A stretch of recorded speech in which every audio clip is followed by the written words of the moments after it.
Alhamdulillah, selamat siang bagi kita Wabarakatuh. semuanya. Suara saya terdengar jelas ya.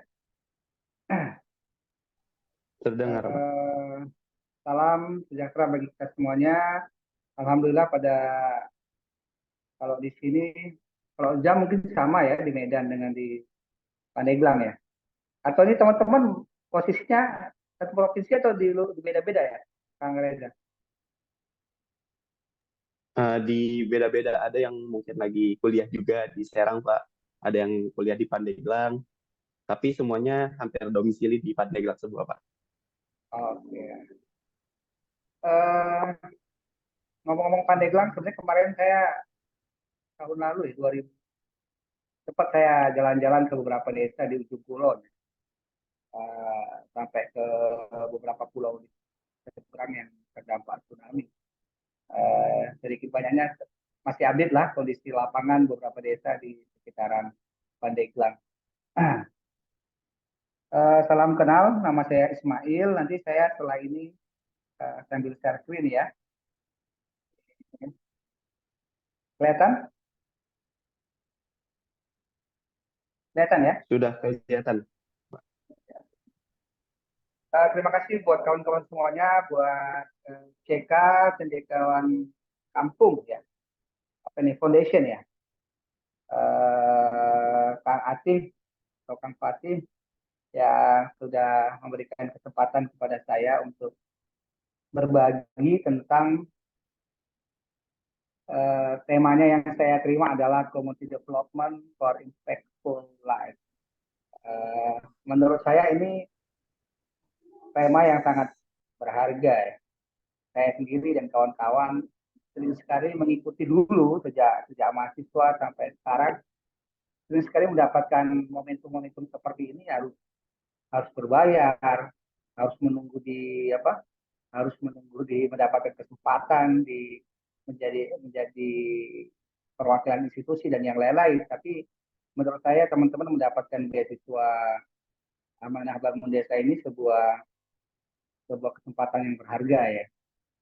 Apalagi mengenal dengan dunia community development, sedikit nanti kita bedah filosofinya, prinsipnya, toolsnya, bisa kita yang mana yang bisa kita gunakan, misalkan dengan banyaknya tools yang ada saat ini saya pikir sebuah kesempatan yang sangat berharga buat kawan-kawan. Jadi sedikit banyak bisa di-share kepada kawan-kawan yang lain, kepada kelompoknya masing-masing. Tadi saya dengar ada beberapa kelompok ya, dan satu kelompok mungkin beberapa anggotanya. Kalau tak silap tadi saya dengar ada sekitar 25 orang ya, Kang Reza ya, penerima beasiswa ini. Salam kenal, nama saya Ismail, tapi teman-teman biasa manggil saya Ismail Pong. Jadi Pong ini memang dulu diambil dari nama biologi atau nama Latin Homo abeli ya, satwa langka endemik Sumatera, orang hutan Sumatera yang memang dulu sejak kuliah saya bekerja di konservasi sumber daya alam, tapi spesialisasi saya memang di community development, di pendampingan masyarakat. Walaupun isunya isu-isu tentang alam, satwa liar, dan yang lain-lain, tapi hari ini juga bekerja untuk isu-isu lingkungan dan satwa liar. Tapi secara pribadi saya mengambil spesialisasi di pemberdayaan masyarakat. Saya punya tagline atau mutu kawan-kawan sekalian. Saya mungkin panggil kawan-kawan saja ya. Saya punya mutu influencing and empowering others. Jadi mutu saya memang mutu mutu pemberdayaan ya. Jadi memang apa namanya memang dari dulu saya menyukai dunia ini sejak sejak sekolah, sejak kuliah saya memang sangat sensitif dengan isu-isu sosial, isu-isu lingkungan gitu. Bayangkan dulu saya remaja masjid ya, masih masih remaja masjid. Saya bisa memobilisasi kawan-kawan bagaimana melihat potensi misalkan pohon pisang yang sudah ditebang, akarnya atau bonggolnya itu ditinggal oleh para penebangnya. Saya lihat ini sebuah potensi mengandung kadar serat begini bisa dijadikan makanan yang lain itu usia saya masih remaja. Bahkan usia SMP saya pernah memobilisasi kawan-kawan untuk buat kelompok pramuka buat kebun kelompok, menanam sayur, dijual ke pasar, kemudian uangnya dibuat kas kelompok dan yang lain. Itu pengalaman-pengalaman hidup dalam dunia pemberdayaan yang saya alami secara otodidak karena saya punya interest yang sangat kuat di bidang community development. Kalau sehari-hari, hari ini saya di LCP atau Local Conservation Partnership sebagai direktur eksekutif, jadi mengawasi atau memonitoring dana hibah dari Amerika untuk lembaga-lembaga di Indonesia, terutama kalau kami bertugas di Sumatera bagian utara. Jadi ada miliar dana hibah yang diberikan kepada lembaga-lembaga lokal atau NGO atau LSM lokal atau organisasi lokal KSM atau CSO, dan kami memonitor dana-dana itu untuk diimplementasikan dalam proyek pemberdayaan masyarakat, dalam proyek penyelamatan satwa, dalam proyek kebijakan publik dan yang lain dengan tema penyelamatan alam dan satwa yang dilindungi dan tentunya pemberdayaan masyarakat di sekitar kawasan-kawasan yang penting di Indonesia dan kami di wilayah Sumatera bagian utara. Itu nomor email saya, nomor kontak saya, dan di medsos baik di Instagram maupun di Facebook, ketik saja Ismail Po, nanti kita bisa berkomunikasi lebih lanjut, insya Allah di lain waktu dan lain kesempatan. Sampai di sini suara saya masih jelas ya kawan-kawan? Saya harus sering-sering mengecek soalnya.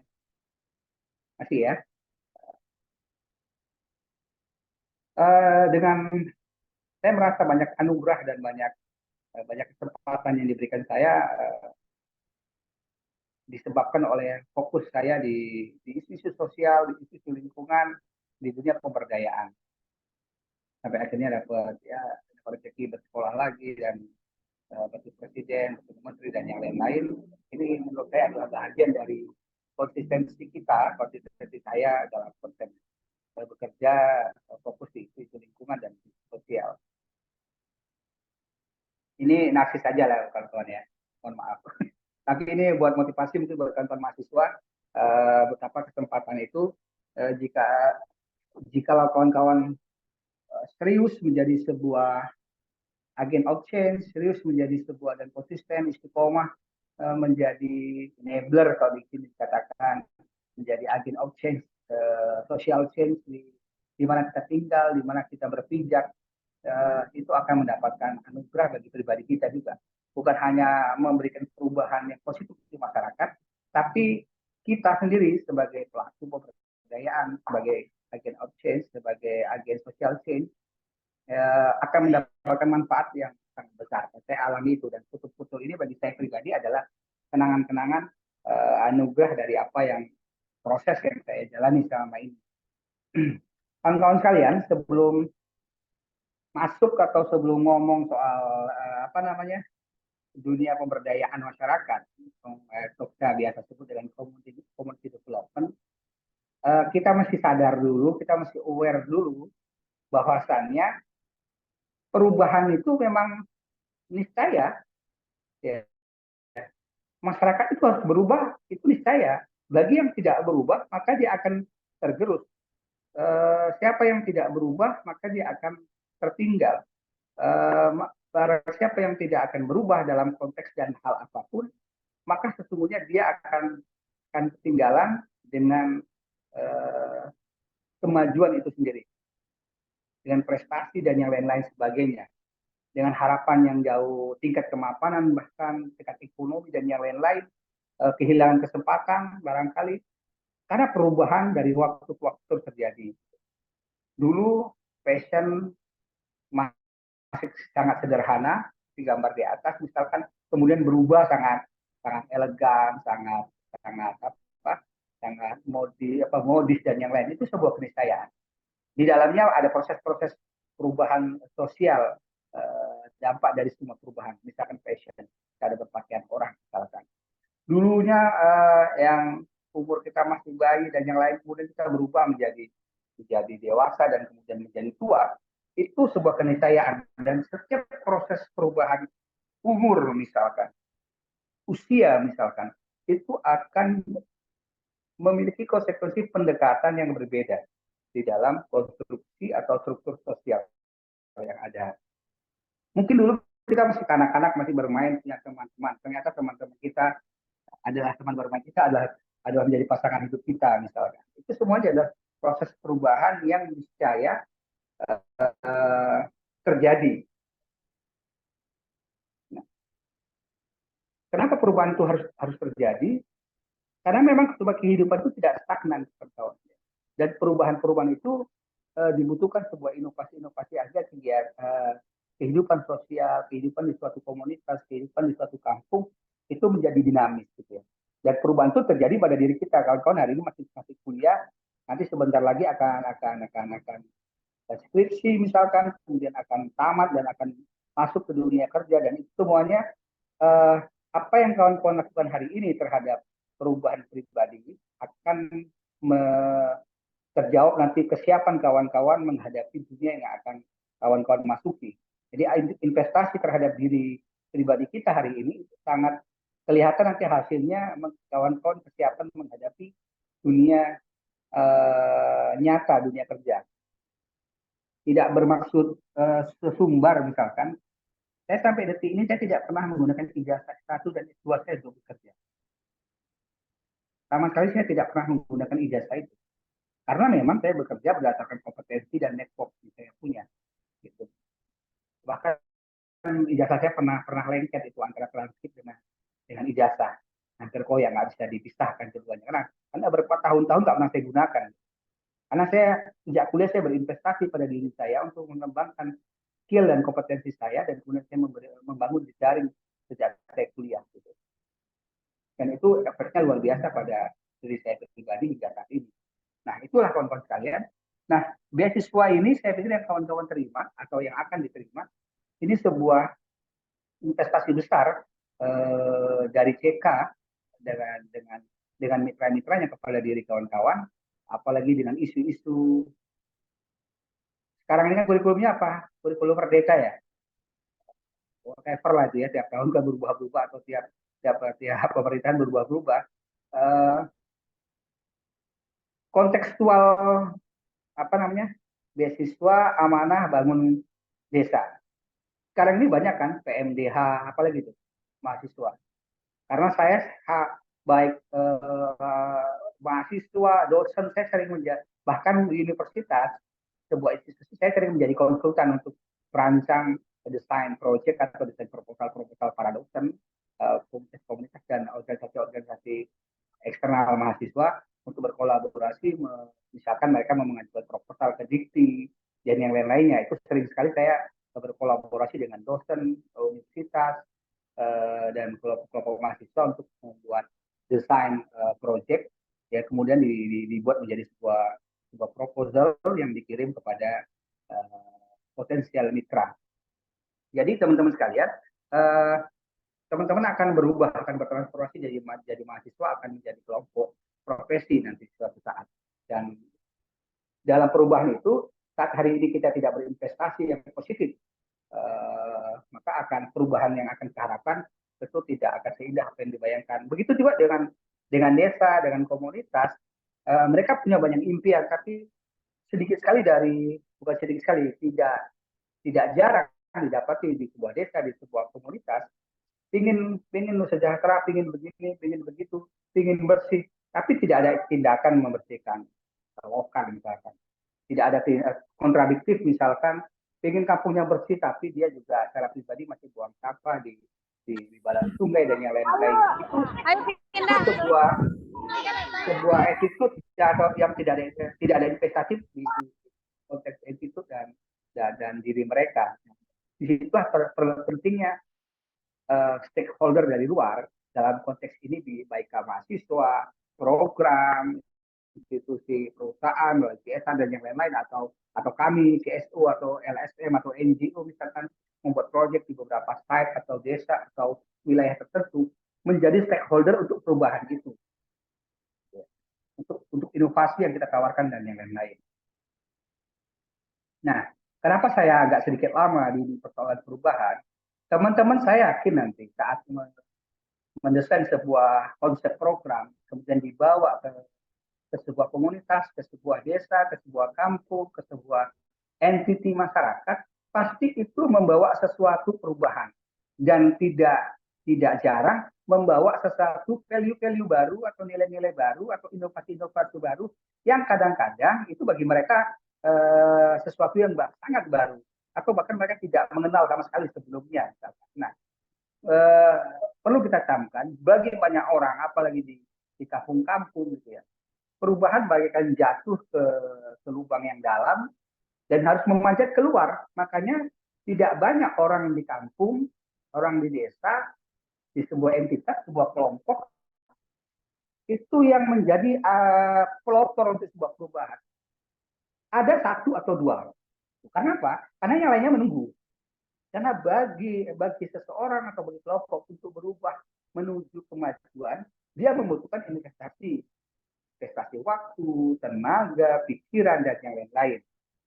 Maka jadi karena perubahan itu sebuah keniscayaan, terus kita sebagai agent of change, sebagai kaum intelektual, sebagai kaum enabler misalkan dalam konteks beasiswa ini yang sudah merancang itu, apakah perubahan itu hanya akan kita biarkan saja? Karena perubahan itu pasti akan terjadi dengan sendirinya. Apakah perubahan itu sesuai dengan keinginan atau perubahan itu berjalan tapi kita menjadi orang atau masyarakat itu menjadi yang tertinggal dari perubahan itu. Ataukah dibiarkan saja proses terjadi dengan sendirinya tanpa ada intervensi dari kita sebagai pihak ketiga atau stakeholder yang akan siap membawa idenya, gagasannya ke sebuah komunitas atau ke sebuah entity atau desa atau kampung. Atau kita hanya memotivasi saja. Oh Pak, tanaman organik itu bagus. Jangan terlalu banyak pakai kimia, Pak. Kimia itu tidak sehat, Pak. Begini. Lebih bagus pakai pupuk kandang, Pak. Nanam sayurnya supaya sehat, supaya begini, supaya begitu. Apakah kita hanya sekedar memberikan motivasi? Ya, motivasi itu baik, gitu. Apakah kita hanya berperan sebagai motivator saja? Atau kita membantu menciptakan transisi, gitu. Atau kita membantu menciptakan sebuah transisi sehingga suatu perubahan berjalan mudah dan bukan hal yang menakutkan. Karena banyak sekali di masyarakat kita enggan untuk berubah, enggan untuk takut kegagalan, takut memberikan investasi waktu, tenaga, dan yang pemikiran dan yang lain-lain. Kalau dalam tangga perubahan sosial, itu yang paling bawah itu namanya lagat. Kemudian lagat itu adalah kelompok masyarakat yang kita intervensi seperti apapun, dia tidak akan mau berubah. Kemudian ada di atasnya sedikit ada pra-kontemplasi. Orang kayaknya merokok itu katanya nggak sehat ya, tapi mana ya? Iya juga sih. Masih apa namanya? Baru akan mikir-mikir, baru nimbang-nimbang. Tapi ada orang sudah masuk dalam tahap kontemplasi. Aku sih pengennya nggak berhenti merokok ya. Tapi nanti aku takut sakit ya. Dan yang lain-lain misalkan. Dia sudah mulai merencanakan. Kemudian ada kontemplasi dan seterusnya. Ada nanti ada level masyarakat, kelompok masyarakat yang disebut dengan inovator. Inovator adalah biasanya satu, dua, atau tiga orang dan jumlahnya sedikit biasanya. Umumnya jumlahnya sangat sedikit di setiap kampung, di setiap komunitas, yang orang yang siap menjadi inovator. Yang dia melakukan perubahan kadang di civil, kadang dengan uang sendiri, dengan pemikiran sendiri, dia belajar sendiri. Itu jumlahnya sedikit. Tetapi biasanya selalu ada dalam setiap komunitas. Nah, kita sebagai pihak ketiga yang datang ke sebuah kampung, membawa gagasan-gagasan baru, biasanya kita harus mencari inovator-inovator itu. Ya, untuk agar ide dan gagasan kita itu mudah diterima dan ada orang lokal yang menjadi inovator dari gagasan kita. Itu yang kawan-kawan, perubahan yang sederhana pun terasa aneh dan tak wajar. Itu kadang-kadang makanya banyak masyarakat, saya pernah itu waktu saya masih mahasiswa, Saya menjadi asisten di proyeknya Bapeda Sumatera Utara bekerja sama dengan apa ADB ya, Asian Development Bank. Waktu itu proyeknya diberi nama MCRMP, Merit and Coastal Research Management Project. Itu pendampingan masyarakat pesisir. Di desa itu yang saya dampingi, itu ada sumber mata air bersih yang dulunya awalnya orang mau nambang atau apa gitu. Kemudian yang keluar airnya bersih tapi hangat, sedikit panas gitu ya. Dan itu menjadi sumber karena desanya di desa pesisir menjadi sumber satu-satunya mata air bersih. Tetapi tidak ada sistem pipanisasi ke dalam rumah masyarakat karena mereka memiliki kepercayaan kalau air itu disentuh mata airnya dan nyalain maka airnya akan mati. Akibatnya dampaknya adalah jam 3 pagi, jam 4 pagi sebelum subuh itu ibu-ibu sudah ramai ngantri mulai mencuci, ya membawa jerigen air, membawa penampung air, berpuluh orang ngantri berjam-jam itu rela karena tidak mau keluar dari mitologi yang mereka percaya. Gitu. Ada beberapa program sebelumnya membangun semacam ingin mendistribusikan air ke rumah-rumah, tapi tak kenapa kata mereka katanya sumber airnya mati. Kemudian waktu itu kami juga berusaha meyakinkan gitu kan. Ini yang kita bangun bukan mata airnya Pak. Air yang kita akan kita bangun adalah air yang keluar kemudian dibuat semacam apa namanya bak penampungan lah bahasa sederhananya. Nanti dari bak penampungan itu kemudian akan ada pompanisasi, kemudian didistribusikan secara pipanisasi ke rumah-rumah. Nah, kemudian itu bisa jadi unit bisnisnya BUMDes atau koperasi di desa. Itu pun waktunya cukup lama pendekatannya. Nah, itu karena apa itu perubahannya sebenarnya nggak besar, tapi itu pun bagi banyak masyarakat perubahan kecil pun kadang-kadang merasa tidak nyaman bagi mereka. Itulah yang dibutuhkan sebuah pendekatan-pendekatan dalam proses community development agar perubahan atau apalagi ide kita kan, saya yakin kawan-kawan mahasiswa kan sering kan, misalkan ujuk-ujuk atau tiba-tiba misalkan gitu datang ke sebuah kampung kita buat digitalisasi misalkan itu kan, wah kampung itu ngakukan tiba-tiba kita ngomong digitalisasi gitu kan. Itu apa itu kata mereka kan itu padahal bagi kita itu sangat sederhana misalkan gitu kan. Oh mungkin Pak pengurusan KTP tinggal kirim apa di desa-desanya lalu desa-desanya langsung bekerja langsung bisa di print bisa kasih cetak. Sesederhana itu bagi kita tapi bagi mereka belum tentu sesederhana itu. Nah saya sekarang ke sini kawan-kawan sekalian, saya sampai jam berapa ini, saya berusaha kalau waktunya sedikit saya akan berusaha lebih cepat lagi. uh, Sekarang kita ke sini. Itu mungkin konsepsi dasar ya pemikiran bahwasanya ide dan gagasan kita untuk melakukan perubahan di sebuah entitas, di komunitas, di kampung, di masyarakat desa. Uh, Jangan dikira semudah semudah apa yang kita bayangkan, gitu ya. Bagi kita itu perubahan kecil, tapi bagi masyarakat itu sesuatu yang sulit.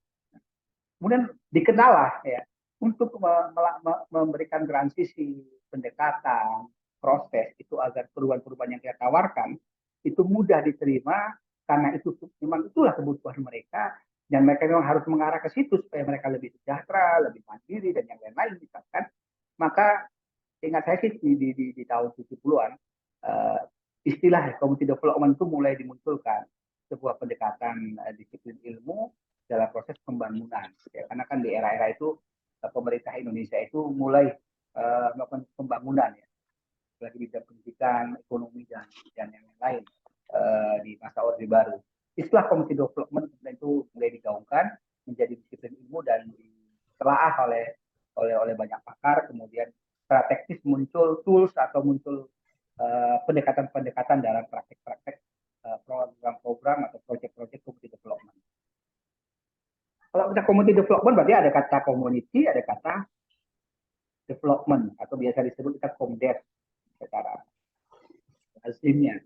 Community ya kelompok orang yang bertempat tinggal di satu wilayah geografis tertentu dan satu sama lain berinteraksi untuk mencapai tujuan hidupnya.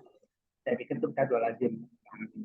Development itu ya sebuah proses perubahan aspek kehidupan manusia, baik individu atau kelompok, menuju ke arah yang lebih baik. Jadi ya memang sebuah perubahan, proses perubahan yang apa namanya, untuk mengarah ke lebih baik. Itu tujuan dari development. Komdev sendiri secara singkat kita artikan, ini saya rangkai dari berbagai definisi. Setidaknya community development berarti adalah serangkaian usaha atau rencana kita. Ya. Memang sebuah serangkaian usaha yang terencana, ya. Programnya akan dilakukan di mana, di masyarakat seperti apa, programnya apa, waktunya dari kapan sampai kapan, biayanya bila perlu sudah terdeteksi sejak awal jumlah program ini hanya sekian, sehingga hanya mampu mendampingi dan mengalokasikan hal-hal ABC gitu. Untuk apa? Ya, untuk menumbuhkan perubahan yang diinginkan pada diri atau kelompok masyarakat dan lingkungan sekitarnya dalam interval waktu tertentu. Itu tadi. Program itu community development memang harus tertentu. Nanti kita transfer ke masyarakat untuk mandiri untuk menjalankan sendirinya. Kita sebagai pendamping ya memang kita punya tata waktu yang terbatas, nggak boleh selamanya juga. Walaupun kita orang situ ya, prosesnya nanti akan ada transfer menjadi proses yang mandiri secara alami berkembang setelah kita lakukan intervensi. Nah, Komdev sebagai upaya yang fokus untuk menciptakan masyarakat yang lebih baik, sejahtera dan mandiri, ya, berdaya, sejahtera dan mandiri. Ini ada 3 aspek dasar, ya, konsep Komdev atau community development. Ini yang sejalan istilahnya dengan istilah sebagai enabling. Ada enabling, ada empowering, ada protecting.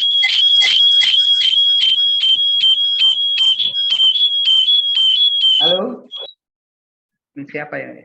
Sorry ya. Nah, konsep yang pertama adalah enabling, ya.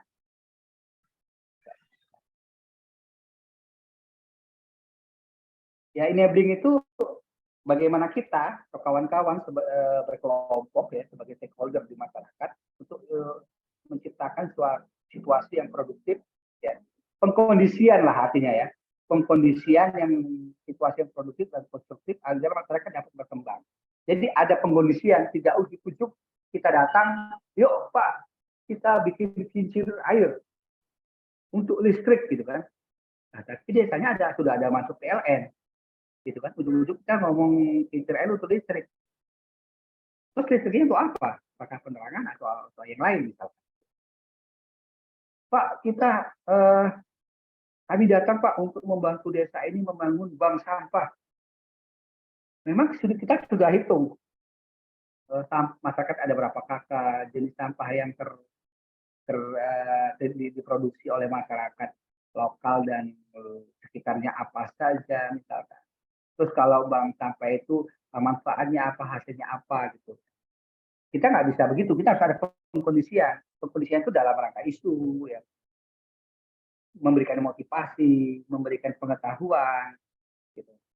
Membangun relasi dengan tokoh-tokoh, siapa orang yang di sini yang paling dipercaya. Karena kita orang luar, kita harus menggunakan lidah orang lokal. Siapa di komunitas ini orang yang paling dipercaya? Apakah seorang ulama, seorang ustadz, apa seorang guru, apa seorang kepala desa? Karena kadang-kadang kepala desa pun tidak percaya. Memang orang mengangguk-angguk di depan kepala desa, kadang-kadang begitu. Tapi orang nggak percaya sebenarnya. Oh, seorang guru di sana, mungkin apakah melalui lidah seorang guru misalkan. Kenapa? Acap kali ditemukan di masyarakat, di daerah pedesaan, ya, masih ada yang punya pola pikir tradisional dan konservatif, sehingga menghambat gagasan-gagasan untuk berkembang. Gitu. Jadi kita perlu membangun relasi pengkondisian. Dulu di 2005, 2006, 2007, waktu saya masih bekerja di sebuah kantor yang dulu, saya sebagai manajer mobile awareness unit, ya, unit penyederhanakan masyarakat. Saya yang membangun penyuluhan, saya hidup di desa, membangun tokoh-tokoh, membangun trust, membangun relasi yang baik isu-isu konservasi, isu pemberdayaan masyarakat yang saya gaung-gaungkan. Baru kemudian setelah kondisinya terkondisikan sebuah desa, program-program ikutannya baru masuk setelah itu. Tim misalkan mau buat reboisasi hutan di sebelah desa itu karena desanya sebelah hutan. Teman-teman yang di bagian proyek reboisasi atau restorasi hutan itu belakangan masuk setelah ada pengkondisian dari saya sebagai manajer awareness unit. Ya. Setelah semuanya klop, masyarakatnya kondisinya baik, saya bilang sama manajer bagian restorasi atau reboisasinya, kamu kalau di kampung A jumpai bapak ini itu dia orang berpengaruh, jumpai saja dia. Nanti dia juga sudah nyiapin, bahkan lahannya sudah siap itu digunakan untuk pusat pendidikan di desa itu. Semuanya sudah terkondisikan. Saat program itu masuk, semuanya berjalan lancar. Atau kemudian, dan yang kedua adalah aspek dasar dari konsep Komdev ini, yang kedua adalah empowering. Ya, empowering ini sudah masuk ke dalam pelaksanaan kegiatan kita. Kegiatan kita dalam rangka apa? Perkuatan nilai-nilai potensial dalam masyarakat dengan berbagai program yang telah kita konsep, ya. Kemudian program-program yang disusun adalah hasil dari riset komprehensif terhadap berbagai problematika sosial di masyarakat. Riset komprehensif itu jangan bayangkan sebuah riset ilmiah itu enggak lah, tapi setidaknya kita melakukan asesmen terhadap kebutuhan, terhadap masalah, terhadap potensi dan yang lain-lain. Jadi tidak asal nebak-nebak gitu. Karena saya sering mendapati teman-teman yang datang ke Padepokan Ikro saya, Padepokan Ikro itu kan berfungsi, Padepokan Ikro saya yang saya bangun itu berfungsi sebagai perpustakaan desa dan taman bacaan masyarakat. Kami nggak hanya soal baca menulis, tapi kami juga melakukan riset, melakukan pemberdayaan, ekonomi, sosial, lingkungan, budaya, riset tentang budaya, kemudian menulis dalam menjadi buku-buku sejarah kampung misalkan gitu. Itu proses riset. Nah, semuanya dilakukan dengan asesmen. Jadi kalau ada kelompok mahasiswa mau dari kampus, dia sudah buat proposal PMDH atau program PMDH, program magang desa gitu ya, masalah ya. Atau pengabdian masyarakat desa, mahasiswa itu dapat dana dikti gitu. Atau ada Abdimas pengabdian masyarakat PKM dosen misalkan. Dia sudah membawa idenya dari luar, terus datang ke desa saya. Itu hampir 90% yang sering datang ke saya, itu saya idenya saya pental, saya ajak diskusi. Apalagi mereka beruntung kalau proposalnya belum di-apply atau belum di-submit ke dikti misalkan. Mereka masih bawa gagasan. Itu biasanya saya ajak diskusi, kita brainstorming, dapat gagasan baru lagi. Rata-rata yang diskusi dengan kami itu hampir 100% proposalnya selalu diterima oleh dikti dan dibiayai. Dan gagasan yang sebelumnya selalu kami tinggalkan. Karena gagasan mereka bawa dari nilai idealisme di kampus, gitu. Tidak kontekstual kebutuhan di lapangan. Nah, prinsip yang ketiga, ini foto-foto semuanya ada foto-foto saya. Aspek ketiga adalah protecting. Ya. Bagaimana program-program pemberdayaan itu melindungi ya dan menjadi garda terdepan terhadap masyarakat yang termarginalisasi. Sering ditemukan di lapangan jika masyarakat yang ingin mengambil suatu kebijakan sentral diintervensi oleh pihak-pihak yang tidak bertanggung jawab. Kan sering kita mau perubahan, oh jangan, misalkan kami membuat pusat pupuk kompos, misalkan. Oh nanti ada pengusaha-pengusaha pupuk kimia misalkan di kampus itu yang tersaingi, ya itu kan bahagian enggak dijelaskan, masyarakat punya hak, ya masyarakat punya hak untuk bertani lebih baik lagi. Misalkan mau buat bank sampah, nanti para pengepul sampah kalau di Pandeglang atau Banten apa namanya? Kalau di sini namanya butut, pengusaha barang bekas gitu ya. Kalau di Medan namanya butut, abang butut gitu. Kalau di sana saya nggak tahu. Itu akan menjadi kompetitor, tapi kita harus melindungi hak program kita meyakinkan masyarakat dan dengan cara yang baik dan elegan, bahkan bisa jadi tidak bisa, bahkan bisa didesain tidak menjadi kompetitor, bahkan menjadi mitra bagi sesuatu yang sudah ada sebelumnya di masyarakat itu. Bank sampah dengan para pengepul bisa bersinergi.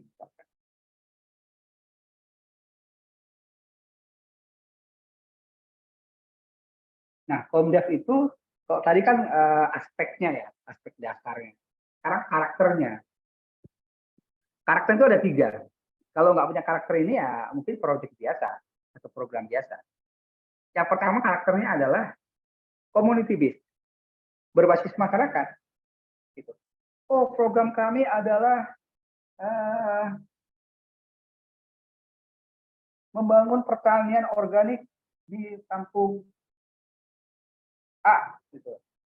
Tapi pupuknya beli dari luar, gitu kan. Kemudian kita bawa ke desa A, kemudian kita bagi-bagi. Itu bukan pemberdayaan masyarakat namanya. Itu namanya program bantuan. Ya, kan? Jadi jadi bahan bakunya masyarakat yang mencari. Kelompoknya masyarakat yang mengelola. Masyarakat yang memasarkan. Gitu kan. Hasilnya diterima oleh mereka. Kemudian sirkulasi direncanakan, dievaluasi secara bersama-sama kepada masyarakat. Sumber dayanya juga berbasis local resource base, berbasis sumber daya setempat. Jangan melakukan program yang sumber daya tidak tersedia, apalagi main resource. Sumber daya utamanya itu harus yang ada di lokal. Misalkan ini foto saya sebelumnya. Yang ini foto saya sedang menginisiasi membangun reaktor biogas dari kotoran sapi untuk menjadi gas yang digunakan menjadi kompor gas. Gitu.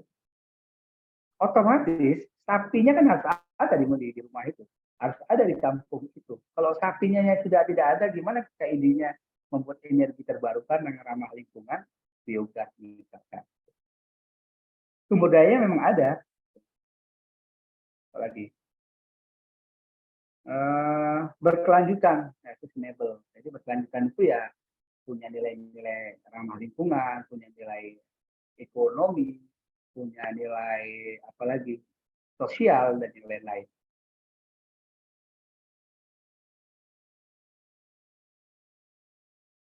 Ini cepat saja, ini kalau ini sebenarnya umum saja ya. Kan kalau kawan-kawan pasti tahu lah standar umum perencanaan itu ya minimal kalau di istilah manajemen itu ada POAK ya. Planning, organizing, executing, controlling itu. Ini didetailkan saja sedikit. Ya ada persiapan, kita asesmen dulu, kita kemudian dari asesmen itu potensinya, masalahnya, siapa orang-orang yang berpotensi menolak, siapa orang yang berpotensi menerima gagasan kita, semuanya termapping di asesmen, kemudian direncanakan gagasan kita itu seperti apa, kegiatannya akan dilakukan, dipromosikan, dilaksanakan, kemudian ya dievaluasi, kemudian ya determinasi, ada batasnya gitu. Ini umum saja, kalau ini saya tidak mau berlama-lama. Nah, kawan-kawan, jangan malu untuk membangun hubungan kerjasama dengan pihak lain, dengan stakeholder lain. Bisa jadi gagasan kita ini adalah yang dibutuhkan masyarakat, tetapi ahli utamanya tidak ada di tim kita, tapi ada tim lain yang memang, atau ada orang lain yang memang sudah bersedia atau berpotensi bersedia untuk menjadi stakeholder kita membangun gagasan atau program kebudayaan kita di sebuah desa atau sebuah kampung atau di sebuah desa gitu. Dan dukungan mitra itu melengkapi program kita, bukan membangun mimpi kita yang sudah kita bangun gitu. Jadi jangan sepenuhnya kita tergantung program kita, jangan sepenuhnya kita nol dalam segi kompetensinya. Programnya ini adalah membuat, karena tidak ada listrik, maka kita akan membangun listrik dari kincir, misalkan gitu kan. Tapi tidak satupun kita anak teknik apa, Teknik listrik misalkan ya, nggak satupun dari tim kita itu ngerti tentang membuat kincir misalkan. Kita hanya mengandalkan pihak ketiga, tapi cost-nya terlalu besar kan, kecuali program-program memang sudah ada dananya. Jadi kalau bisa, karena ini programnya bersifat program kecil dan stimulan yang kawan-kawan lakukan adalah jika dibutuhkan stakeholder atau ahli atau mitra lain untuk mendukung kita adalah sifatnya pendukung. Tapi main resource-nya, kompetensinya ada di kawan-kawan. Sebaiknya begitu. Nah, ini sedikit saja terkait dengan bagaimana kawan-kawan menggalang mitra dengan potensi mitra yang bisa mendukung, atau mitra ahli, atau mitra pendanaan, atau mitra ahli dalam konteks pengetahuannya, atau mitra konstruksi misalkan, dan yang lain-lain, atau mitra pemasaran misalkan. Ini adalah cycling dari membangun partnership kepada pihak ketiga untuk membantu kita melaksanakan proyek kita. Ini sama sering saya ajarkan atau sering saya sharing kepada teman-teman mahasiswa di Sumatera Utara dari berbagai kampus gitu kan. Hari ini Anda nggak bisa hanya menyalakan gagasan, kami akan membangun bank sampah di desa A. Gitu. Ayo dukung kami dong, kami butuh ini, butuh itu. Nggak begitu lagi zamannya kawan-kawan sekalian. Hari ini adalah co-creation gitu ya. Kalau ada pihak ketiga, kami punya ini, kalau kita bisa kolaborasi, kita bisa building together. Kita punya ide, bisa dibicarakan bersama pada mitra-mitra kita. Mungkin kawan-kawan bisa bekerjasama dengan organisasi kemahasiswaan yang ada di kampusnya misalkan. Jadi proyek kalian bisa berkolaborasi dengan organisasi mahasiswa lainnya misalkan. Ya dibangun banget, nggak apa-apa. Ide-ide kita itu di brainstorming kembali kepada mereka agar mereka terlibat masuk gagasan-gagasan mereka untuk memperkaya apa yang sudah kita gagal. Co-sharing, ya, mobilizing resource from each partner to support the idea. Ayo mobilisasi peran dan kelebihan kita, keahlian kita dari masing-masing partner kita dengan organisasi lain yang mau berkolaborasi, sharing peran gitu. Kemudian kita juga berbagi resiko kalau peran kita tidak dilakukan secara maksimal, itu akan mengakibatkan potensi kegagalan proyek kita dan yang lain-lain. Tapi kalau kita semuanya serius, semuanya kita memberikan supporting terhadap komitmen kita masing-masing, maka peluang proyek ini akan sukses juga akan kuat misalkan. Ini bahagia, dan nama baiknya juga akan diterima sama-sama, brandingnya juga akan naik sama-sama, logonya akan gede sama-sama misalkan. Itu prinsip-prinsip hari ini dalam berpartner, membangun potensi-potensi kemitraan bagi kawan-kawan. Jadi mitra kawan-kawan itu jangan bayangkan yang terlalu besar. Perusahaan ini oke, itu yes gitu ya. Tapi mau saya gede, teman-teman organisasi di kampus siapa ya? Ketua Seda mungkin dia punya pengalaman ini nih, bisa ditarik jadi undang sebagai narasumber nih di desa A. Atau orang-orang lokal, ibu-ibu Puritan, ya bisa sebenarnya. Kita mau bangun, saya pernah dulu membantu masyarakat pesisir untuk membuat unit usaha sirup dari mangrove atau kerupuk dari mangrove, es dawet dari mangrove. Gitu. Pelatihnya dari mana? Dari tetangga-tetangga sebelah. Gitu. Jadi jangan bayangkan narasumber ahli itu atau dana sesuatu yang terlalu besar. Jangan-jangan kita butuhnya yang kecil-kecil dan itu ada di sekitar kita.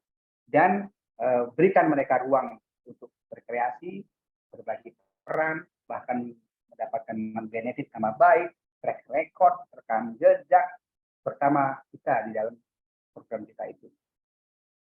Ini sedikit ya, mempersiapkan kemitraan kita dengan siapapun, dengan teman kita, dengan organisasi kampus. Ekspektasi kita itu clear. Kami Pak punya waktu 6 bulan, kami akan buat proyek beasiswa membangun kampung. Kami menciptakan kampung terang Pak. Kami buat kampung terang program kami. Jadi kami selama 6 bulan ini kami berusaha menghidupkan lampu-lampu di main road, apa namanya, di jalan utama kampung. Tapi Anda nggak tahu berapa jumlah tiang listrik yang ada di kampung itu. Ini yang saya ucapkan, ini pernah saya lakukan. Jadi saya pernah mengumpulkan. Jadi hari ini saya hafal jumlah tiang listrik yang ada di kampung saya. Saya hafal jumlah yang mati dan yang hidup di kampung saya. Di kampung saya itu ada 459 tiang listrik. Yang hidup hari ini sekitar 350-an, 51 masalah. Lebihnya belum hidup. Dulunya 250-an. Waktu itu saya buat kampung listrik. Kenapa kita harus tahu? Clear, Pak. Jadi semuanya mau kita hidupkan? Enggak dong. Kita kan punya sumber daya sedikit. Oke, kami hanya di jalan-jalan utama saja. Kami hanya punya misi di fasilitas-fasilitas umum saja, di rumah-rumah ibadah saja. Dibatasi, clear gitu dari ekspektasi dari program kita. Consider your partner part of your team. Berikan kejelasan, ya, pembagian peran, tugas, dan tanggung jawab terhadap mitra kita di dalam proyek kita. Jangan-jangan kita tarik mereka yang menjadi mitra kita, terus kita atur-atur bahwa kita nggak mau dong orang, gitu kan? Itu pernah terjadi juga di beberapa komunitas. Kemudian give the partnership room to grow, berikan ya kapasitas untuk berkembang. Makanya foto ini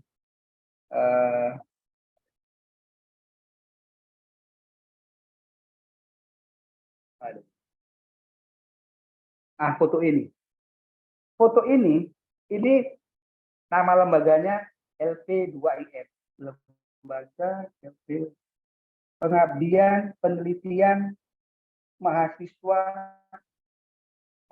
ya, LP2IM, lembaga pengabdian dan penelitian mahasiswa kampus Unimed, Universitas Negeri Medan. Mereka datang dengan idenya di kepala mereka, sudah punya konsep, datang ke tempat saya di Padepokan, ingin mengabdi program mirip-mirip pengabdian desa di desa saya. Dengan saya, kemudian saya tawarkan, yuk kita bermitra dengan Padepokan Ikro. Nah, kalau kita bermitra, yuk coba kalian presentasikan apa gagasan kalian. Terus kami brainstorming. Terus saya kenalkan beberapa tools perencanaannya. Kita bongkar ulang, kita tata ulang. Sebelum kita bongkar bersama-sama, saya kenalkan toolsnya. Kita pelatihan bersama. Jadi teman-teman mahasiswa ini melaksanakan program pengabdian di desa kami, tapi mereka bertumbuh kapasitasnya. Karena mereka mengerti dari desain proyek, evaluasi proyek, menemukan gagasan, menemukan potensi, menjadi pelaku, dan yang lain-lain. Itulah yang kadang-kadang tidak diberikan oleh banyak pihak. Ya, ruang bertumbuh bagi orang lain dari pihak lain dalam aktiviti program kita. Yang kedua ya jujur, kalau Anda ada apalagi terkait dengan keuangan misalkan, ya harus jujur memang. Saya pernah menggagas aksi penanaman pohon April ya. Terus saya kampanye, tagline-nya adalah planting for people, planting for nature. Karena kami menanam dua jenis pohon. Karena planting for people, kami menanam pohon buah-buahan di pekarangan rumah, dan planting for nature, kami menanam tanaman mangrove di pesisir. Terus kami punya hashtag, ini pohonku, mana pohonmu. Jadi kami buat event di sebuah desa pesisir, terus buat penanaman, terus kami ajak publik untuk menanam di tempatnya masing-masing dengan posting di medsosnya masing-masing dengan tagar yang kami tetapkan. Dan itu ternyata ribuan yang ikut. Kemudian karena waktu kami sebelum hari H saya terus kampanye di media sosial, ada yang mentransfer sejumlah 2.500 US dollar. Ada orang dari luar negeri mengirim saya mentransfer 2.500 US dollar. Saya tidak pernah kenal dia. Terus dia mengkontak saya melalui medsos, kemudian minta email saya dan kontak email. Di akhir acara uang dia itu sekitar $300 lah, bisa kira-kira begitu kalau didolarkan. Terus saya kontak dia lagi, berikan nomor rekening Anda, saya akan kembalikan sisa uang Anda yang sisa dari kegiatan. Oh, tidak, tidak. Silakan uang itu digunakan untuk kegiatan yang lainnya yang bermanfaat. Karena kita transparan, kita jujur dalam bermitra, apalagi terkait itu dengan keuangan. Oke kawan-kawan, saya lebih cepat lagi mungkin. Bagaimana merencanakan proyek-proyek community development? Ya, tentu di dalamnya terkait dengan potensi pemetaan, baik itu potensi, masalah, kebutuhan, targetnya siapa, segmennya siapa, di mana, intervensinya bagaimana, bagaimana kepercayaan, bagaimana monitor, bagaimana evaluasi. Karena kalau merencanakan kan aspeknya ke sana, tapi kita nggak yang repot-repot atau detail-detail banget lah. Nah, dari sekian banyak tools, banyak alat dalam mendesain sebuah program community development, ada banyak sekali. Ya kan yang paling complicated itu ada LFA, Logical Framework Approach. Itu kalau dulu ada RRA, ada PRA, zaman sekarang sudah mulai kan. Jadi turunan lagi di dalamnya ada lagi analisis SWOT segala macam. Itu boleh dipakai. Itu dan boleh kita memakai beberapa tools atau alat ilmu perencanaan mendesain sebuah program. Nah, saya coba akan sekilas mengenakan buat kawan-kawan karena ini kan design thinking ini kan sebuah tools yang terbilang ya lama tapi belum terlalu lama juga ya. Kalau LFA itu sudah lebih lama dan LFA itu biasanya dipakai oleh kaum profesional. Bahkan lembaga donor dari luar negeri misalkan itu memakai LFA dan juga memakai TOC, Theory of Change. Nah, itu agak complicated itu. Saya kalau di kantor saya menggunakan LFA, tapi kadang-kadang tergantung donornya juga. Si pendananya program kami itu maunya mendesain proyeknya pakai tools yang mana. Nah, untuk kawan-kawan mungkin bisa menggunakan itu. Namanya design thinking. Itu ada ID room-nya itu ada empati atau empathize, define, ideation, prototype, dan test. Ya, kita bedah sekilas saja. Empathize itu empati ya. Bagaimana kita memulai melakukan asesmen itu menggunakan sudut pandang, menggunakan empati kita. Ini gitu. Apa yang masyarakat pengguna ini, maksudnya masyarakat pengguna itu pengguna gagasan kita. Masyarakat, apa yang masyarakat katakan ya, dalam sesi wawancara, dalam sesi fokus grup diskusi, dalam rapat kampung, dalam diskusi kampung yang kita bangun, apa yang mereka katakan tentang masalah, tentang potensi, tentang situasi, tentang tingkat ekonomi, apa yang mereka, kita catat semuanya. Jadi kayaknya menurut saya di sini dari rumahnya pendapatannya kecil ya. Oh, belum tentu juga. Mungkin orang kampung situ memang modelnya rumahnya tidak permanen semua gitu. Tapi hasil ladangnya cukup untuk mengelola anak-anaknya, bahkan punya tabungan sedikit, bisa jadi begitu kan. Jadi tidak menggunakan dari sudut pandang kita, tapi kita mendengar, mencatat apa yang mereka katakan, keadaan emosi pengguna, gitu. Emosional masyarakat kita, nilai-nilai yang mereka yakini, yang mereka percayai, gitu. Menangkap apa yang dipikirkan. Jangan-jangan mereka sebagian masyarakatnya sudah pengen selama ini membuat ingin melarang orang yang menangkap ikan dengan meracun di sungai. Tapi sudah banyak orang yang berpikir, sudah geram namanya. Tapi tidak ada satupun yang berani melarang. Jadi itu ada. Masif itu, orang nggak suka. Tapi tidak ada satupun yang melakukan aksi misalkan. Itu bisa jadi. Kita menangkap apa yang mereka pikirkan. Jadi apa yang mereka pikirkan, mereka rasakan, dan apa yang mereka lakukan. Level bagaimana mereka buat perubahan biasa. Ini adalah foto saya tahun 2009 seingat saya di Aceh Selatan. Waktu saya menjadi konsultan World Bank waktu itu di proyeknya PNPM mandiri lingkungan. PNPM dulu ada dua, yang loan atau yang hutang Indonesia itu dengan luar negeri itu dia PNPM mandiri, banyak di infrastruktur. Kemudian kalau yang bidang lingkungan dan pemberdayaan itu hibah. Nah, saya waktu itu tuh dikontrak oleh Bank Dunia, lembaga kami untuk melakukan pendampingan di masyarakat. Kawan-kawan boleh buka cewek satu atau cowok satu ya. Dari yang cowok dulu. Apa dari foto ini sebutkan satu masalah yang Anda lihat. Boleh siapa aja atau saya tunjuk ya. Jumhadi. Kang Jumhadi. Kalau lihat foto ini coba temukan satu masalah.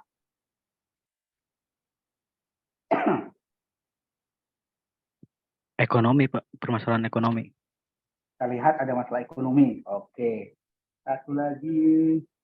Lelatul Mauliyarahman ya.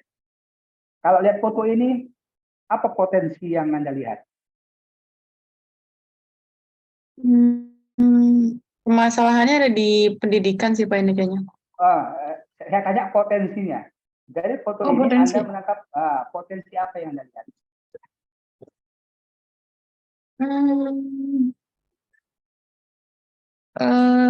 Kalau dari lihat lingkungannya sih mereka nelayan kali apa ya?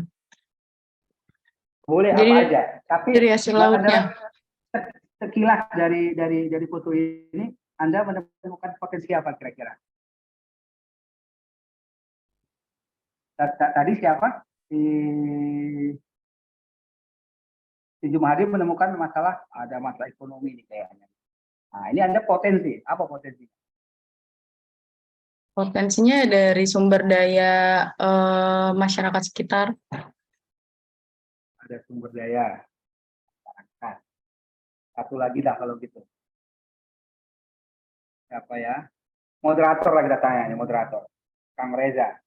Potensinya apa yang Kang Reza dapati dari foto ini? Kalau potensinya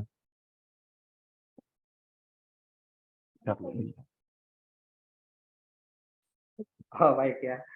Jadi kawan-kawan, betul di desa ini di Aceh Selatan dulu. Ini ada sebuah desa yang memang dia tidak terlalu jauh dari pesisir, tapi dia kategori masyarakat pertanian juga karena di dekat kaki bukit. Lihat, saya lihat ibu kumpul, foto-foto, saya amati sekitarnya. Ternyata ibu-ibu ini bisa sering ngasal satu hari itu bisa berjam-jam ketemu kawannya, pulang lagi, sorenya ketemu lagi. Saya lihat potensi ada waktu. Ibu-ibu sebenarnya setelah melakukan pekerjaan rumah masih punya waktu luang untuk bisa dimaksimalkan, untuk mendongkrak ekonominya. Lalu saya lihat lagi waktu itu, ada pekarangan-pekarangan mereka yang masih bisa dimanfaatkan. Akhirnya kami waktu itu ada pemberdayaan kaum perempuan membangun kebun pekarangan. Jadi kami lihat ada potensi masalah, tapi ada potensi waktu. Ibu daripada ngerumping, ngumpul gitu kan, ngegibah gitu, kita manfaatin kegiatannya, ngibahnya di kebun gitu lah ya, sambil nyangkul, sambil pegang benih, ditabur, disiram. Artinya mereka punya kebun pekarangan yang bisa mensuplai sayuran-sayuran sehat untuk konsumsi pribadi, rumah tangga, dan lebihnya bisa dijual di warung-warung. Itu bahagian dari kita berempati.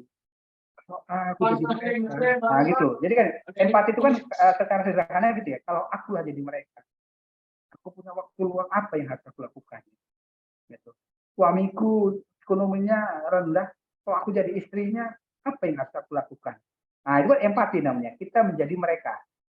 Nah, kita melihat potensi kita masyarakat, kita menjadi mereka. Kemudian yang kedua adalah stepnya adalah define. Yang kedua ini ya. Define itu tadi dari semua masalah, potensi dan yang lain-lain itu kita analisis, kita bangun sintesis gitu kan. Apa kira-kira solutifnya? Masalahnya apa? Kita buat problem problem statement-nya. Jangan, karena gini, pilih problem mana yang akan kita atasi, yang akan kita tawarkan solusi, gitu. Dari potensi-potensi yang ada di masyarakat itu sendiri. Jangan semua kita menjawab semua masalah kita. Kita bukan Superman.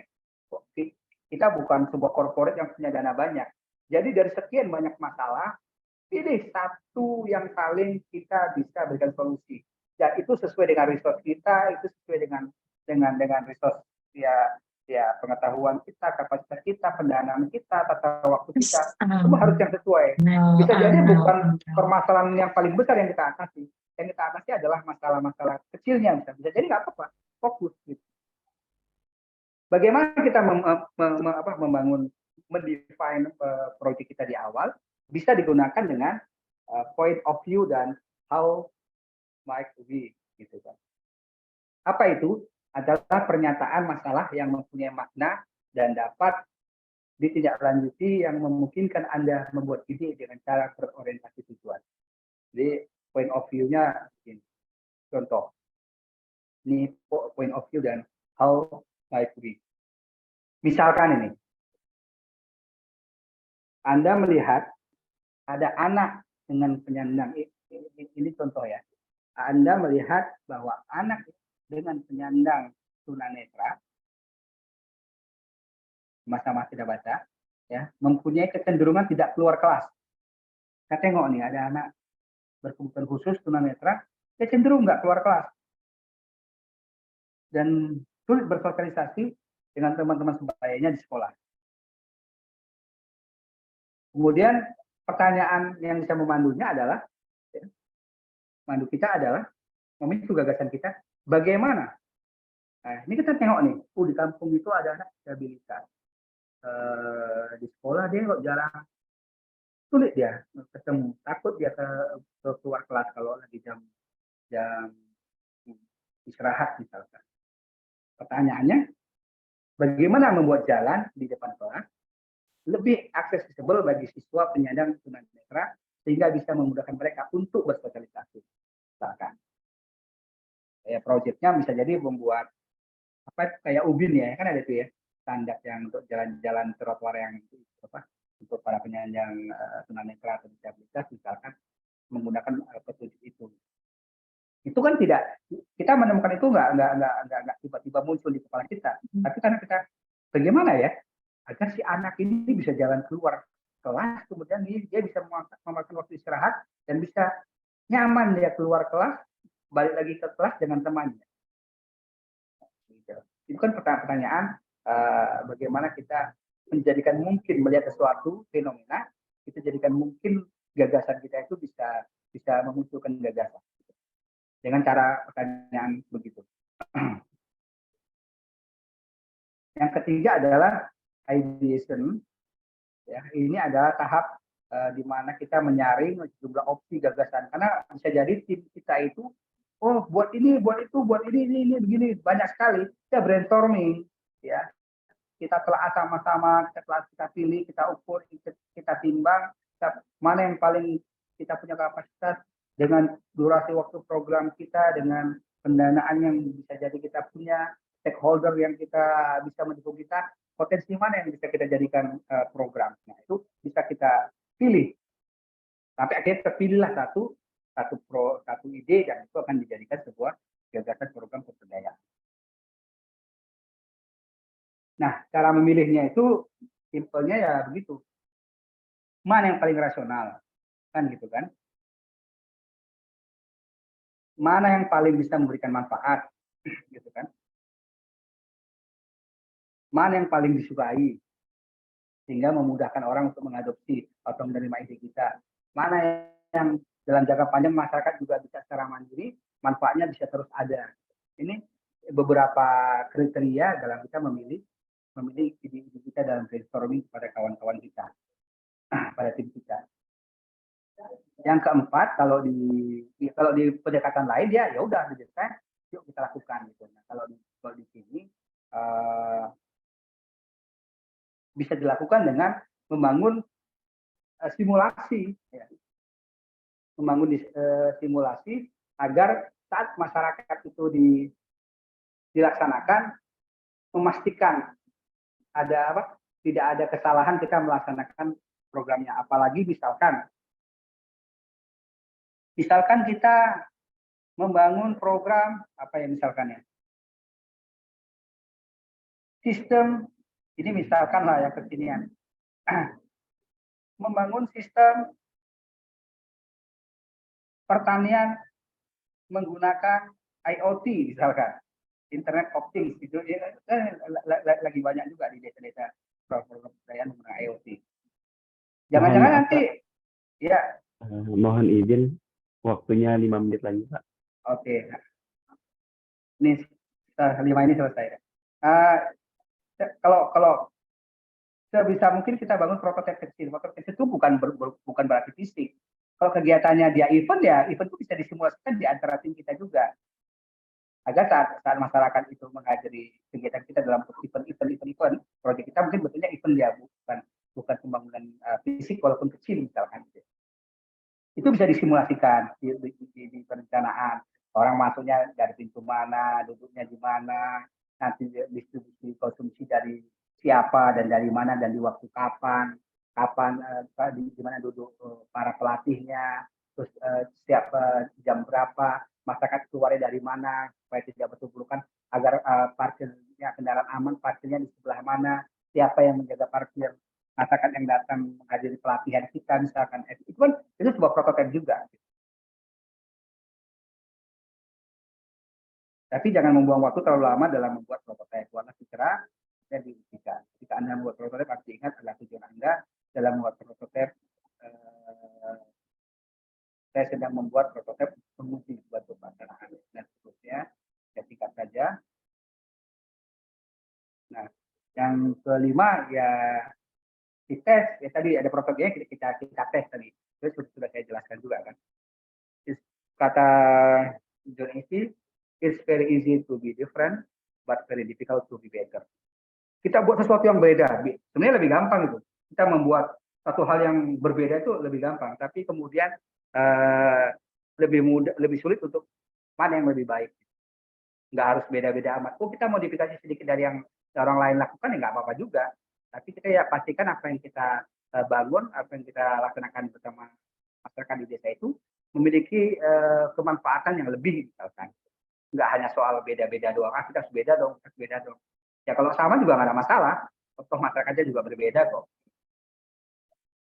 Orang lain, proyek orang lain dilakukan di masyarakat yang berbeda, dan melakukan hal yang sama di tempat yang berbeda juga nggak ada masalah. Tinggal disesuaikan saja. Saya pikir ini tidak terlalu.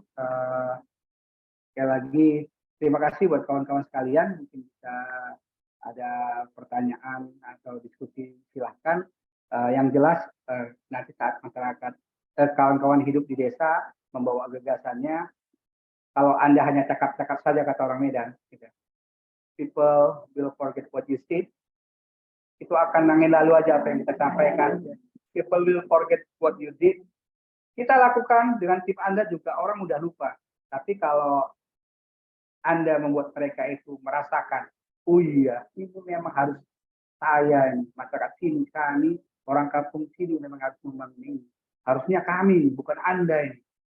Gitu. Jadi kita ciptakan itu. 2019 saya dibayar oleh KSB, Kardineter Samarkandbund, itu NGO dari Jerman, mendampingi 3 desa, 1 desa di Mentawai, 2 desa di Kabupaten Pesisir Selatan di Sumatera Barat. Saya dibayar tidak murah. Saya hanya mendampingi sekitar nggak sampai 4 bulan, hampir 4 bulan. Saya dibayar itu bersih hampir 400 juta saya dibayar untuk mendampingi mereka. Saat saya dampingi buat master plan, kan itu desa wisata semua. Saya cuma sebulan itu seminggu di desa A, pindah seminggu lagi, seminggu di Mentawai, pulang saya ke Medan. Bulan depan saya balik lagi, 4 hari, 5 hari di desa. Kita bangun, minggu-minggu awal itu 2 minggu awal 1 bulan pertama itu, saya hanya asesmen ya, saya tidur bersama mereka, asesmen apa yang mereka lakukan, apa yang mereka rasakan. Saat di bulan pertama itu ASB itu membuat evaluasi terhadap saya. Jadi apa belum ngapain? Oh, belum. saya sedang merasakan apa yang mereka butuhkan. Di bulan kedua saya geber mau membangun perencanaan, akhirnya kami buat master plan waktu itu. Akhirnya desa itu, salah satunya sekarang itu di desa Amping Parak, di Kabupaten Pesisir Selatan, di Sumatera Barat. Padahal hanya 4 bulan saya dampingi, dan itu pun hanya seminggu paling dalam setiap bulan. Pisahan itu ketua kelompoknya sekitar anggotanya sekitar 70-an orang itu menangis saat berpidato. Pak Ismail, Pak Joni dan kawan saya, sebenarnya inilah yang kami butuhkan selama ini. Kami sebenarnya nggak butuh uang yang diberikan oleh pihak-pihak lain. Bukan tidak butuh, maksudnya tidak butuh sama sekali. Kami inilah yang kami butuhkan, perencanaan yang matang bagi kami. Akhirnya sekarang ini dengan master plan itu, CSR berdatangan terhadap mereka. Saat CSR datang terhadap kelompok mereka bentangkan itu dokumen. Bapak mau dukung yang mana? Yang ini sudah Pak dibangun oleh organisasi A, atau yang ini belum, ini Bapak mau yang mana? Karena mereka punya basic perencanaan yang baik dan matang yang akan mereka gunakan untuk mendapatkan desa mereka dibangun menjadi desa wisata. Dan saya terharu waktu itu karena mereka menangis di Pulau-nya, padahal saya mendampingi cuma hanya beberapa hari dalam bulan itu. Itu karena kita membangun rasa yang merubah diri mereka harus mereka, menjadi pelaku utamanya harus mereka. Kita menyiapkan trigger-triggernya, kita menyiapkan fondasi-fondasinya sehingga mereka mudah untuk melakukannya. Itu mungkin sekilas dari saya. Mohon maaf terlalu panjang. Saya yakin karena ini Zoom, saya tidak bisa buat simulasi ya, karena sebenarnya di dalam design thinking itu bisa diselipkan beberapa tools yang memudahkan kita dalam assessment, misalkan itu banyak sekali bisa dipikirkan, dan saya mungkin nggak mungkin kita lakukan di siang atau sore hari ini. Mungkin itu Nanti dan Kang Reza, saya kembalikan ke panitia.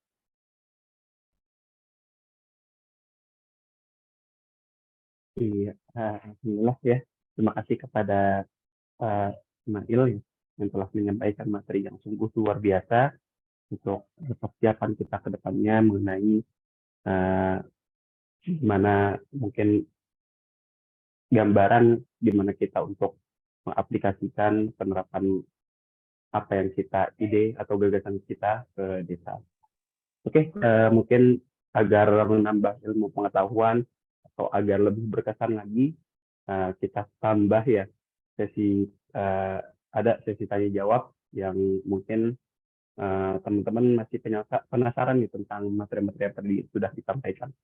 Silakan dipersilakan kepada teman-teman untuk bertanya ya terkait apa-apa saja yang sudah disampaikan oleh Pak Ismail, ataupun bertanya apa aja yang mungkin menjadi permasalahan di ide teman-teman yang sudah teman-teman buat gitu. Ini kita buatkan forum untuk berdiskusi bersama-sama. Oh ya, sama diingatkan sekali lagi kepada teman-teman yang belum hadir silakan hadir, lalu yang sudah hadir di sini silakan untuk mengabsen ya dengan link absen yang sudah saya berikan di kolom komentar. Oke, sesi tanya jawab saya buka ya. Silakan dipersilakan kepada teman-teman untuk bertanya. Siapa yang ingin bertanya?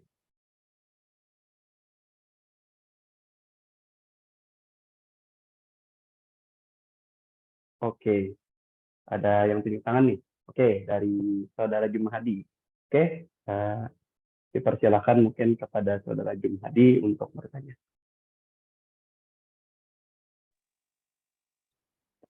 Assalamualaikum Pak.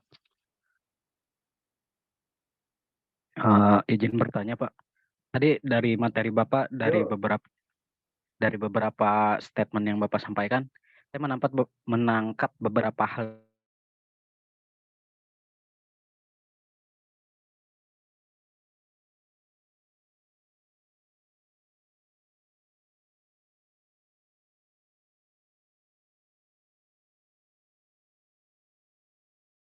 Pak, untuk pengembangan itu sumber dayanya ada Pak. Namun dalam riset kami kami berpikir gitu untuk membuat rencana bagaimana nanti digitalisasi ini dapat membuat mereka berkembang gitu Pak, pemuda dan misalkan dalam kasus kami itu targetnya pemuda dan anak usia produktif begitu Pak yang memegang ponsel. Nah, yang ingin saya tanyakan sebenarnya simpel Pak, lebih penting mana kebutuhan mereka atau rencana perubahan yang mungkin tidak akan langsung terasa begitu Pak. Terima kasih. Mungkin Kang Jumhadi jadi ya.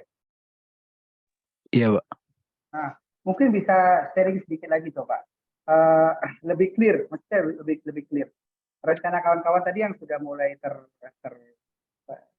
mulai digagas gitu ya, adalah dalam hal digitalisasi. Menurut saya bisa di-share agar saya bisa mengomentarinya juga lebih kontekstual.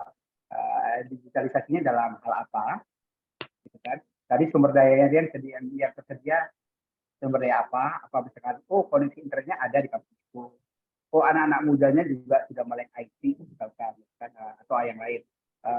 Terus menurut kawan-kawan urgensinya apa? Sehingga saya bisa memberikan komentar lebih mengenal daripada baik Pak. Jadi dalam perencanaannya itu Pak, kan ponsel ini kan udah mungkin hampir semua anak usia produktif atau orang usia produktif itu kan memegang ponsel Pak. Nah, kami berpikir untuk membuat sebenarnya kayak aplikasi web gitu atau semacamnya nantinya yang akan memfasilitasi para target ini Pak jadi kami menyebutnya relawan gitu untuk membuat seperti forum gitu Pak. Jadi kalau misalkan ada pelatihan atau menanyakan sesuatu itu bisa di situ. Dan sebenarnya lebih dari itu. Jadi untuk maksud pertanyaan saya tadi, itu kan maksud saya intinya itu memfasilitasi atau mempermudah informasi agar pemanfaatan teknologi di kampung ini, pemanfaatan ponselnya itu ke arah yang lebih baik gitu Pak untuk pengembangan mereka. Namun maksud saya ada urgensi lainnya itu permasalahan di desa yang kami tuju ini itu ekonomi Pak. Jadi apakah lebih penting tujuan kami tadi atau mungkin lebih istilahnya mungkin simpelnya pelatihan gitu untuk mereka bisa memanfaatkan teknologi itu untuk memperbaiki ekonomi gitu Pak. Oh baik, gini, program itu juga bisa tidak, maksudnya gini, bahwa saat kita menggali bukan berarti yang kita gali itu otomatis itu yang akan dilakukan. Kita juga bisa membuat batasan sejak awal. Misalkan begini, batasan sejak awal adalah memang kami datang di sini, program gagasan kami adalah bidang IT. Itu dulu, nggak ada masalah. Ya, nggak ada masalah. Karena kan sama itu. Program-program ini bidang lingkungan, ini bidang sosial, ini bidang seni, budaya, ekonomi, kan masing-masing ada bidangnya kan. Nggak apa-apa, kita kawan-kawan juga sejak awal misalkan membuat batasan itu juga nggak ada masalah. Cuman kemudian dia kontekstual atau tidak di lapangan, itu yang kemudian tantangan berikutnya. Misalkan bidangnya IT. Pastikan IT yang digitalisasi tadi adalah bermanfaat. Satu. Contohnya begini. Dan dia bermanfaat, oke. Tapi applicable. Dia applicable tidak. Kemudian keberlangsungannya lebih mudah tidak? Misalkan apa? Rawan alatnya, misalkan dia harus menggunakan tower. Towernya itu rawan pencurian tidak, misalkan. Jangan sampai kita investasi bangun tower misalkan ini. Walaupun towernya dari bambu misalkan gitu kan, alat yang sederhana. Tapi besok kita pasang itu cabut orang gitu. Ini kan sesuatu hal yang kita pertimbangkan. Saya pernah menggagas, walaupun belum jadi akhirnya. Awalnya ide saya waktu itu yang pernah yang saya sebutkan tadi adalah saya ingin membangun sebuah demplot atau plot contoh tentang pertanian menggunakan sistem IoT. Tapi ini di tempat saya sepeda motor, besi taruh di depan, kadang tiang telepon aja bisa hilang diangkut sama di Medan ini kan itu keamanan sangat mengerikan gitu, sulit sekali di sini kan. Tiang telepon aja bisa diangkut orang malam-malam. Terus saya mau bangun itu pertanian, belum lagi panen baru dipasang itu udah hilang nih. Nah, kemudian kita banting setir waktu itu, walaupun idenya belum terrealisasi. Ini isu keamanan justru yang harus dibangun ini. Nah, idenya ini masih sudah dikonsep tapi sedang mencari mitra dalam pendanaan. Kami sedang membangun sistem sistem syscambling berbasis IoT. Di desa saya sedang kami gagas pelan-pelan untuk membangun syscambling berbasis IoT. Jadi untuk kepala desa, kepala dusun, kepling, orang-orang tertentu segala macam itu bisa terkoneksi beberapa titik dan wilayah rawan dan memberikan informasi secepatnya menggunakan HP-nya atau Android-nya itu terkoneksi dengan titik-titik kamera dan yang lain-lain lah itu atau sensor itu bisa digunakan.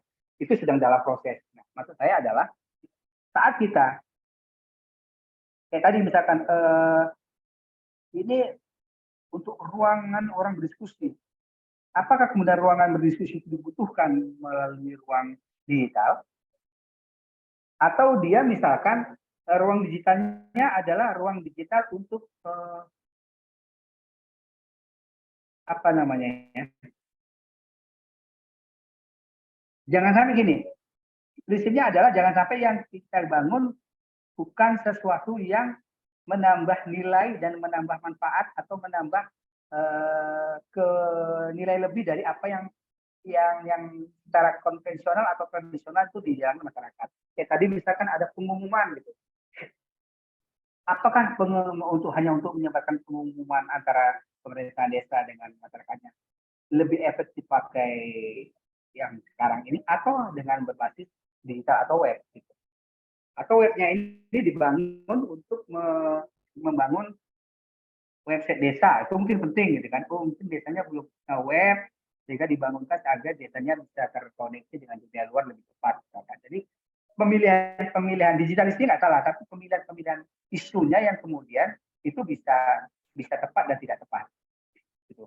Kita membawa sejak awal memang kami sudah menyiapkan diri dalam segmen proyek pemberdayaan masyarakat dalam bidang teknologi digital. Nggak apa-apa, kita kotakkan atau kita buat segmen begitu pun nggak ada masalah. Tinggal pemilihan isu kontekstualnya itu disesuaikan dengan kebutuhannya. Itu maksud saya.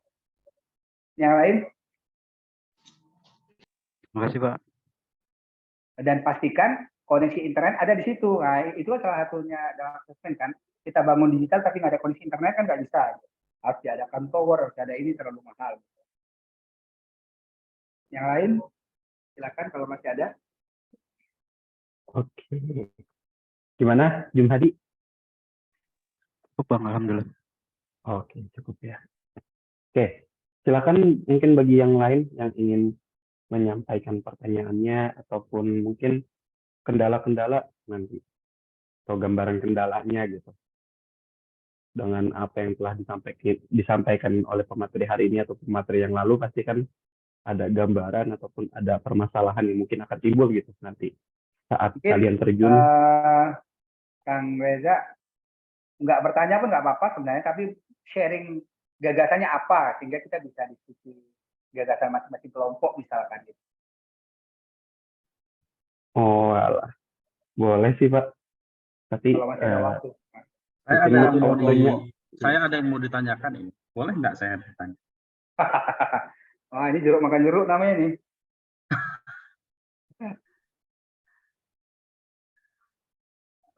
Boleh Mas. Ya, Mas ya, Kang. Enggak. Oke. Terima kasih. Menarik sekali kalau sekiranya diadakan secara luring ya ini. Karena tadi lebih banyak Bang Ismail mengenalkan berbagai. Cuman yang ingin saya tanyakan yang tadi tidak disampaikan adalah pertama latar belakangnya begini. Kalau program teman-teman di titik-titik pemberdayaan ini potensial untuk dilakukan, dan kita sih berharap memang berkelanjutan ya. Kenapa program ini kita sediakan di kampus supaya ada bimbingnya, makanya syaratnya kan ada rekomendasi. Kalau ini potensial berlanjut dan tentu perlu pendanaan barangkali, bisa nggak selain dari kita, gitu, mudah-mudahan sih kita terbuka nggak Bang Ismail untuk melakukan co-kreasi, co-sharing dan lain tadi dengan teman-teman. Misalnya siapa di sini ya? Nita Yunitasari misalnya tentang apa itu Nita? Mengatasi rentenir ya kalau tidak salah, atau apa ya, saya lupa. Mungkin nanti bisa share. Kalau itu berlanjut pembinaannya seperti apa dan tentu waktu jam misalnya dengan kolega dan mitra Bang Ismail, bisa enggak connect? Itu sih dari saya, dan kalau bisa seperti apa. Terima kasih Bang Ismail. Terima kasih Kang.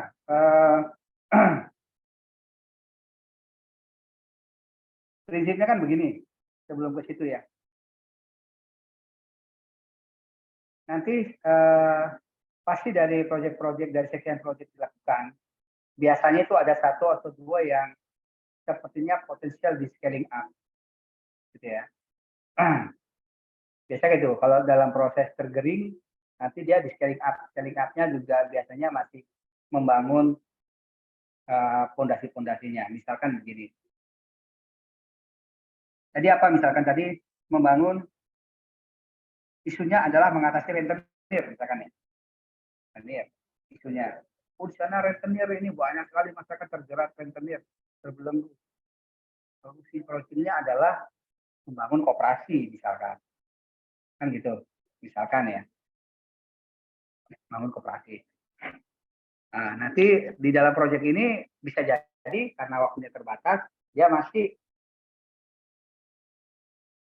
outputnya masih berdiri. Jadi gini, teman-teman tadi kan waktu membangun proyek, karena proyeknya 3 bulan, misalkan. Dalam 3 bulan ini kawan-kawan mesti clear output dari proyek 3 bulan itu apa, harus realistis, gitu. Misalkan begini, dalam 3 bulan target kita adalah berdirinya satu kelompok koperasi yang beranggotakan minimal 10 orang. Atau berapa sekarang koperasi saya nggak tahu. Misalkan 10 orang. Jadi kita define, kita clear betul output atau outcome. Output mungkin dalam jangka pendek lah ya, kita sebutkan output dalam jangka pendek. Dalam menyusun program itu mesti clear. Misalkan berdirinya satu organisasi koperasi. Iya, berdiri. Berdirinya apa? Bukti berdirinya apa? Nanti ada lagi MOV namanya.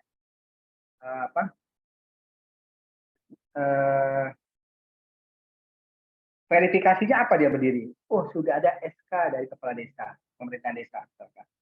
Jadi bukti kita mendirikan itu sudah di SK-kan kepala desa. Apakah dalam 3 bulan itu kita juga akan memfasilitasi dia didaftarkan di mana, di dinas koperasi misalkan, akte notaris misalkan, sampai saran dalam 3 bulan kalau dana itu, atau kita sampai kepada level pendiriannya sampai SK desa. Nanti gitu, oh ini isunya bagus ini, orang-orangnya juga semangat nih selama 3 bulan, tapi belum ada notaris ini segala macam. Nanti di situ di scaling up, mitra akan lihat kan kampus, atau nanti bisa jadi dia ya, mitra-mitra yang ada, kolega saya atau apa yang memang beredar di area sana, kan kita bisa publish itu, bisa publish, jangan-jangan dia masuk radar mereka itu menjadi potensial gitu kan. Jadi ada scaling up-nya juga clear.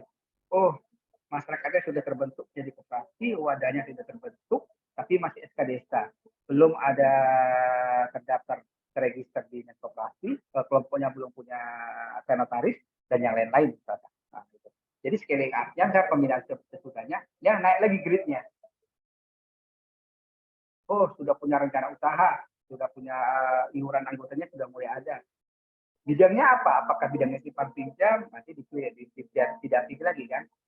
Untuk pendampingan awal masih organisasi saja, masih semangat saja. Oh, di berikutnya sudah mulai membangun rencana usaha, apakah simpan pinjam, apakah unit usaha bersama atau usaha tanpa ada misalkan gitu. Jadi scaling up-nya dia juga clear.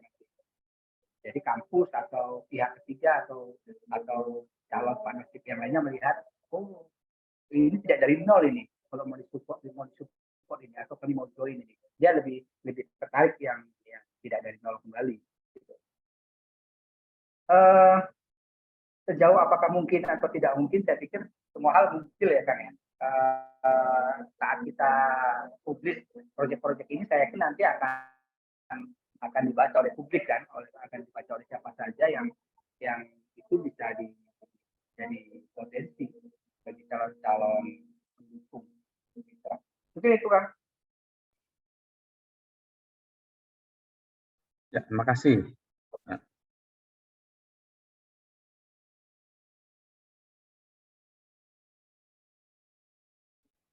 Oke, terima kasih kepada Pak Ati yang telah bertanya dan terima kasih kepada Pak Ismail yang telah memberikan jawabannya.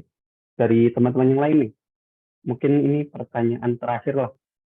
Ya. Ada yang ingin bertanya lagi dari kelompok yang lain?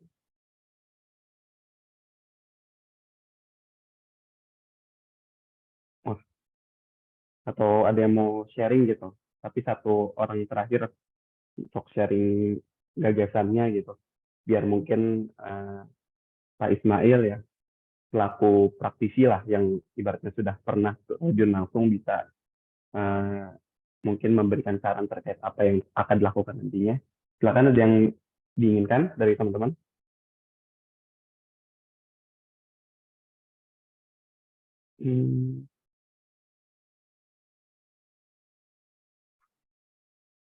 Oke.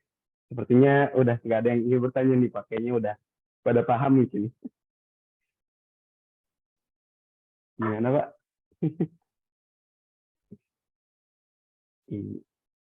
Kalau misalkan sudah tidak ada, mungkin sebelum diakhiri ada closing statement dulu mungkin dari Bapak ya. Yang pertama untuk menyemangati teman-teman yang nantinya akan terjun gitu. Dan kedua mungkin ada pesan-pesan sebelum teman-teman nantinya masuk ke dalam masyarakat itu. Mungkin dipersilakan kepada Pak Ismail. Terima kasih. Yang pertama, saya ingin memberikan statement.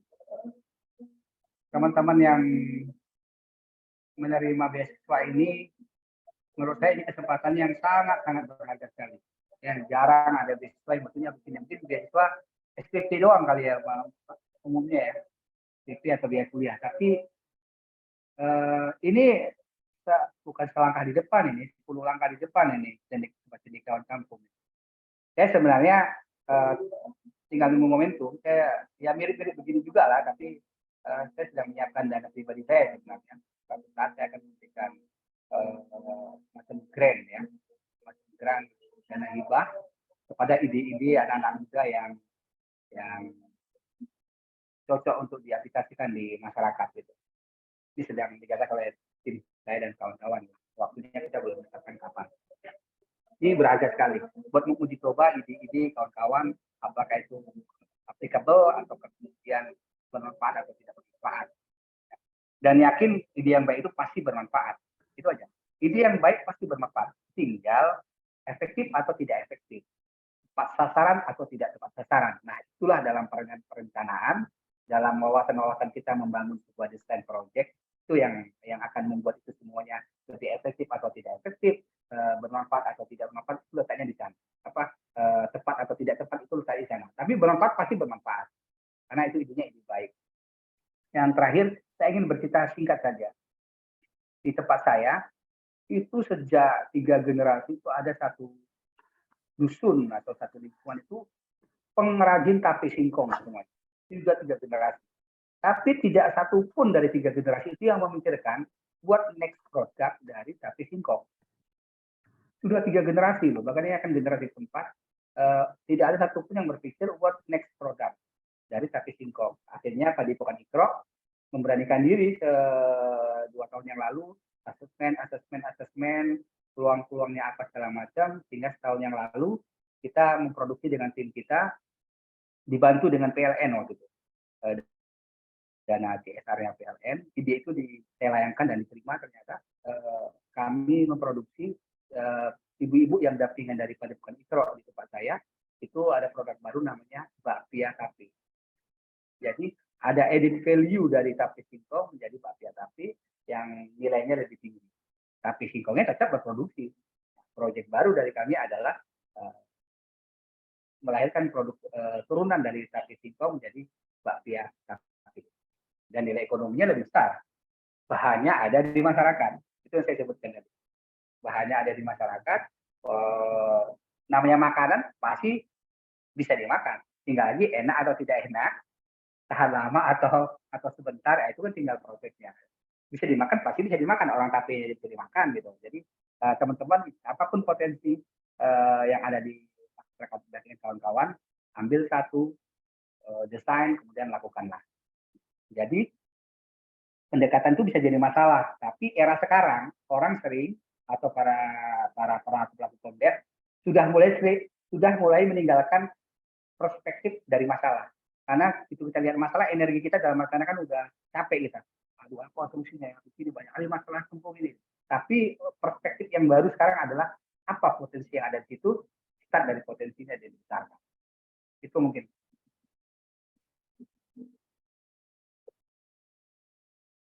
Sekali lagi terima kasih buat